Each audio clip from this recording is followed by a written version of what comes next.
خلیفہ ہارون رشید کے پاس ایک شخص آیا.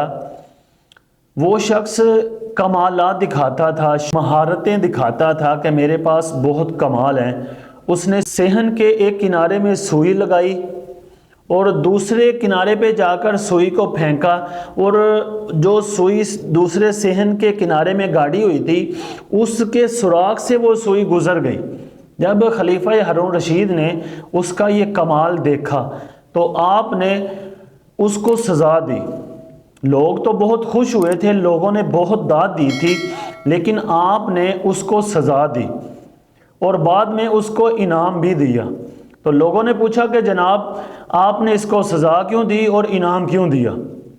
آپ نے فرمایا انعام اس لیے دیا کہ یہ بہت ذہین ہے اور اس کی ذہانت کی وجہ سے، اس کے کمال کی وجہ سے، اس کی مہارت کی وجہ سے میں نے اس کو انعام دیا. تو انہوں نے پوچھا کہ سزا کیوں دی؟ تو آپ نے فرمایا اس وجہ سے کہ اس کو اللہ تعالیٰ نے ذہن عطا فرمایا، اس کو کمال عطا فرمایا، تو یہ فضول چیزوں میں، فضول کاموں میں مصروف ہے. اس کو تو چاہیے تھا کہ کسی اچھے کام میں، پڑھنے پڑھانے، کوئی علم پڑھتا، کوئی اچھا کام کرتا، لوگوں کے لیے بھلائی کا کام کرتا، تو وہاں لگاتا اپنا ذہن. سزا اسی لیے دی ہے.